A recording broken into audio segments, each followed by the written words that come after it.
अगर आपको बहुत कम समय में एक बहुत अच्छा लीडर बनना है तो इस चैनल को सब्सक्राइब कर लो, क्योंकि यहाँ पर हम सारे बड़े बड़े लीडर्स को समझने की कोशिश करते हैं. As an outsider it's more difficult कि अगर आप बाहर से आते हो और एक्टिंग वर्ल्ड से नहीं आते हो तो ज़्यादा डिफिकल्ट होता है क्या to crack and get into this acting, get roles, right things and actually build a grand image of a star. And I will tell you where I am coming from. मेरी दो दोस्त हैं, मैं नाम नहीं ले सकता. एक स्टार किड है और एक नॉन स्टार किड है. दोनों को एक्टिंग करियर बहुत अर्ली ऑन स्टार्ट हो गया. ठीक है, दोनों ने लीड मूवीज़ करी है. ठीक, दोनों ने बड़े बड़े एक्टर्स के सामने है, मतलब they were the lead female actors in front of large Bollywood stars, right. और सेम टाइप की मूवीज़ और सेम इम्पॉर्टेंट लेस इम्पॉर्टेंट वैसे ही रोल्स करें, राइट. बट एक की मीडिया में जो पूरी इमेज है, स्टोरी है, पोर्ट्रे है, उसको ऐसा देखा जाता है कि वो बहुत मेन स्टार है, वर्सेस जो नॉन फैमिली बैकग्राउंड है, नॉन बॉलीवुड उससे आई है, उसको इतना उसकी पोजीशन ही नहीं होती, ज़्यादा एक्साइट नहीं होते लोग उसको देख के, उसको इतना बड़ा स्टार नहीं मानते. लोग बोलते हैं हाँ है स्टार है, cute, like I give you, बस वो एक कंटेंट क्रिएटर जैसे दिखी जाती है कि she is as good as a content creator, versus जो एक दूसरी को देखा जाता है उसको ऐसा देखा जाता है कि यार ये तो मतलब क्या भगवान सोना चांदी दिए होंगे इसमें, right. You know how what I do you get what I mean, right. क्योंकि and when I ask both of them कि क्या प्रोसेस है, कैसा है, तो जो स्टार किड है उसको जब फर्स्ट मूवी साइन करी उसके बाद 9-10 मंथ्स उसको रोज़ ट्रेनिंग मिलती थी और उसके अराउंड पूरी लाइक उसके आसपास पूरी लाइफ बन रही थी कि वो कहाँ पे देखी जाएगी, किन लोगों के साथ घूमेगी, कौन सी ऐड करेगी, कब वो मीडिया में आएगी, कितनी बात करेगी, उसको क्या बोलना है. उसको बहुत ट्रेनिंग, बहुत स्ट्रेटिजिकली प्लेस किया गया, बहुत स्ट्रेटिजिकली लोगों के साथ घुमाया गया, बहुत स्ट्रेटिजिकली एक अवार्ड फंक्शन में भेजा गया.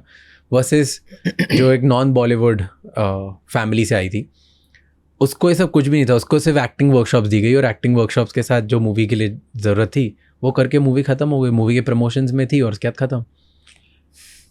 सो ये हर किसी के साथ होता है. हाँ, ये नेचर ऑफ लाइफ है, इसका लाइफ है, इसका तुम क्या करोगे इसको तुम कैसे सॉर्ट करोगे.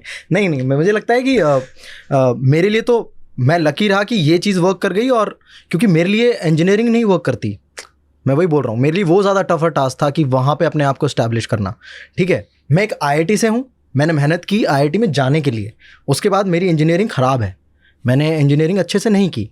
मैं इंजीनियर बन गया, बट एक परसेप्शन है ओ ये तो IIT से है, और एक कोई लड़का जिसने अच्छी इंजीनियरिंग की होगी बट उसका कॉलेज उतना रेप्यूटेड नहीं है, उसका कॉलेज एक डिस्ट्रिक्ट लेवल का कॉलेज है या स्टेट लेवल का कॉलेज है, तो उसको बट वो प्रिविलेज मेरे को जॉब तक ही है.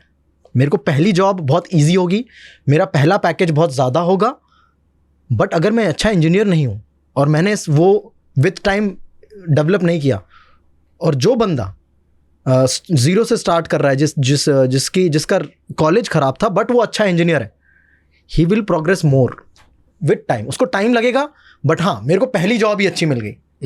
बट ज़रूरी नहीं है कि अगर मैं अगर इंजीनियरिंग वाली चीज़ें अपनी ब्रशअप नहीं कर रहा हूँ, मैं वहीं का वहीं रह जाऊँगा.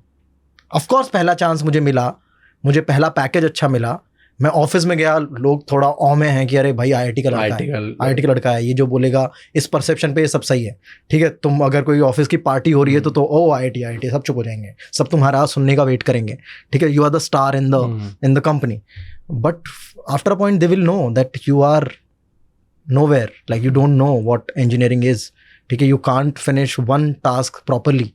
और वो मैंने रियलाइज़ किया, मतलब मैं यहाँ बॉम्बे आया, 3 महीने के बाद मैं 9 महीने बैंगलोर में जॉब करने गया. मुझे लगा कि ये मेरा प्रिविलेज है, बिकॉज मैंने कभी किसी ज़माने में 2 साल मेहनत करके IIT में चला गया. ये मेरा प्रिविलेज है कि मैं यहाँ इस इतनी बड़ी कंपनी में इतनी बड़ी पोस्ट पे हूँ. मुझसे बेटर ड्राफ्टमैन है. वो ड्राफ्टमैन इंजीनियर भी नहीं होता है, उस ड्राफ्टमैन को मुझसे ज़्यादा पता है.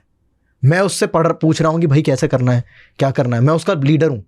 मेरे 8 लोगों की टीम में मैं पूछ ही कर रहा हूँ कि अच्छा ये कैसे हो सकता है, अच्छा ये मैप बनाया था यार, इसका मतलब क्या है, इस साइन का मतलब क्या है, तुम समझ रहे हो. और कोई अगर मतलब, और वो पता चल जाता है, 1 साल में पता चल जाता है कि हाँ जो दूसरे कॉलेज के इंजीनियर ने ज्वाइन किया है उसने इंजीनियरिंग अच्छे से की है, तो वो अच्छा इंजीनियर है.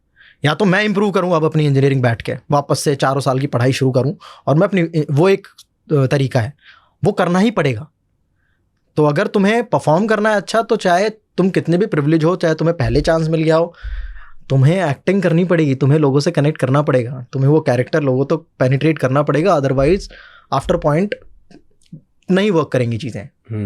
ठीक है, चाहे तुम कितनी भी फिल्में करते रहो, तुम थ्रू आउट फिल्में करोगे, but it won't work like जिस तरह से शाहरुख खान की फिल्में वर्क करती हैं वो नहीं करेंगी। बट ये सिर्फ इस फील्ड में नहीं है, वो हर जगह है। तुम IIT में तुम ऑफ कोर्स मैं अगर बिजनेसमैन हूँ, मैंने बिजनेस खड़ा किया है, मैं अपने बच्चे को ट्रेन करूंगा यार कि वो बिजनेस है। मैं किसी हाँ कि कोई कितना ही टैलेंटेड बिजनेसमैन हो, मैं उसको अपनी प्रॉपर्टी दे देता हूँ क्या कि यार ये फैक्ट्री तू संभाल, मेरे बेटे को मैं कुछ नहीं देता हूँ, क्योंकि वो टैलेंटेड नहीं है, क्योंकि वो मतलब लायक नहीं है इसके, इसलिए। और तू बहुत टैलेंटेड है, तू IIM से करके आया है, तुझे MBA का पता है, तू बहुत स्मार्ट है, तू मेरी प्रॉपर्टी ले ले, मैं साइन करता हूँ, तो मेरी सारी फैक्ट्रीज ले ले। ऐसा होता है क्या? नहीं होता। सो एवरीबडी वांट्स कि अच्छा ये करना चाहते हैं, तो let's try and what if he really मतलब ही और she works hard towards it. End of course अगर तुम हार्ड वर्क करते हो तो you will see performances like you have Ranveer and Alia also. ठीक है, तो there is no question कि वो है hard work. Thank you so much for watching this episode till the end. For more such clips, please subscribe to Raj Shamani Clips channel, because here we get India's top leaders to help you become a better leader for tomorrow.